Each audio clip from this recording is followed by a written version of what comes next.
The Nike React Infinity Run Flyknit. This shoe is designed to help reduce injury and keep you on the run. More foam and improved upper details provide a secure and cushioned feel. The shoe comes with an all-new version of the Flyknit, which is stronger and more durable than previous versions. Lightweight and flexible, it features 3 distinct layers to help keep your foot secure. Higher foam stack heights provide a softer feel. A wider shape provides a more stable ride, helping release energy with every step. The shape of the midsole provides support for 3 phases of a runner's stride. It helps create flexibility at toe off, a smooth ride at mid-stance and a cushioning at contact. The shoe weighs in at 290 grams for a men's size 9. There is an offset of 9mm. According to Nike, the React Infinity Run reduced injuries by 52% compared to the shoe it replaces, the Air Zoom Structure 22. Hey, what's up guys, and welcome back to Fordy Runs. Now, if this is your first time at Fordy Runs, I want you to smash that pink button down there that says subscribe on it. Go to our Facebook page and join the Fordy Runs running community, and check out the description, there's loads of cool things down there. Right, this week we've got the Nike Epic React Infinity, so let's get stuck in.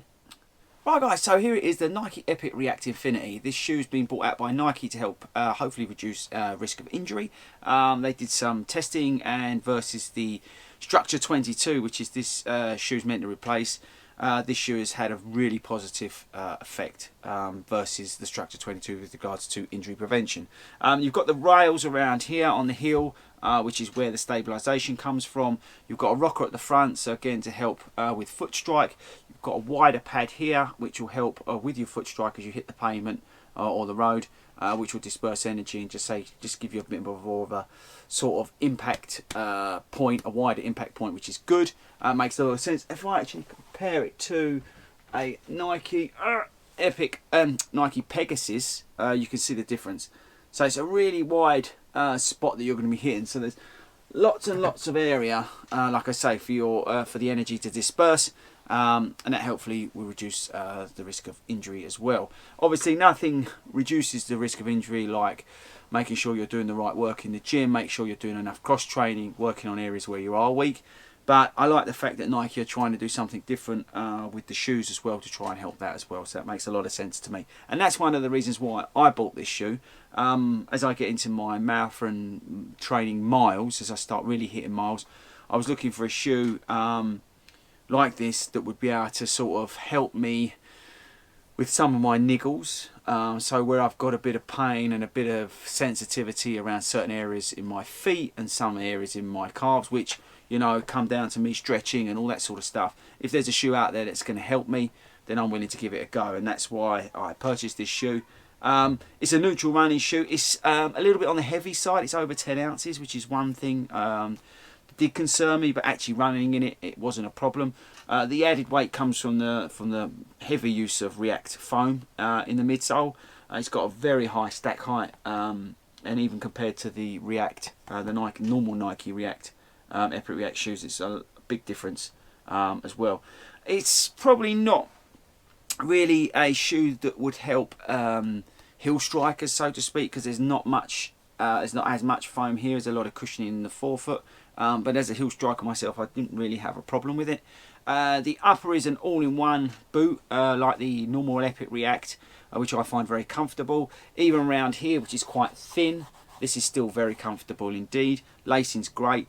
The upper itself, which has got this fly wire stitching in it, is really interesting to feel. It feels like the stuff that you would put or so you would get with like a laptop. If you bought a laptop or a TV, you know, like that thin foam, that's what that kind of feels like to touch. But it's very, very comfortable, very breathable as you'd expect with Nike, but very comfortable indeed.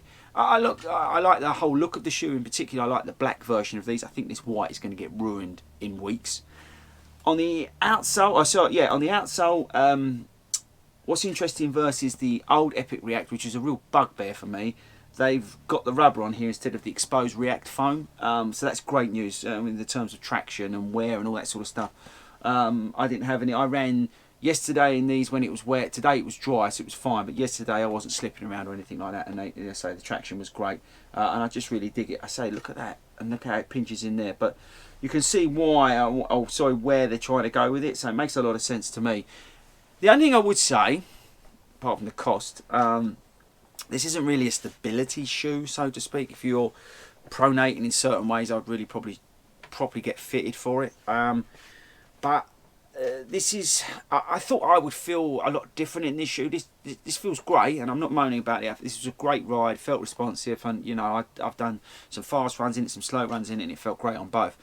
But I was kind of hoping it would feel, well no, I was expecting it to feel different to what it does. It just felt to me like an Epic React shoe, which is not a bad thing because the Epic React's a good shoe. But I don't know, maybe because I don't wear sort of stabilisation shoes, and the fact that this is pitched with stabilisation in, I was expecting a different feel. I didn't get that. I did notice myself sort of more towards the front of my foot strike, which again is not a bad thing, getting me off my heel. So. But as I say, I was kind of expecting a different feel to what I got. That's probably the best way to describe it. I know I've been whittling on a bit, but I was expecting it to feel slightly different because of its kind of this stabilisation.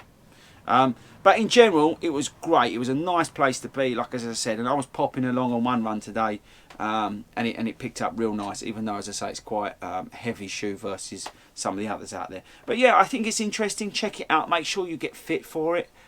This is a 9.5. These come up for me slightly bigger than a normal, like I showed you earlier, Pegasus, where I'm a UK 9.5. I may have been able to get away with a 9, but I went with a 9.5 just to make sure. So yeah, that's the only thing I would say. Just check the sizing, go down, get fitted for it, make sure you're getting the right sizing. And in particular, if you are after a stabilisation shoe, definitely get your gait analysed before you go out and buy this shoe. That's the only bit of advice I would give you. But yeah, it's definitely a great shoe, worth checking out, but probably avoid the white because I think this is going to be brown in days.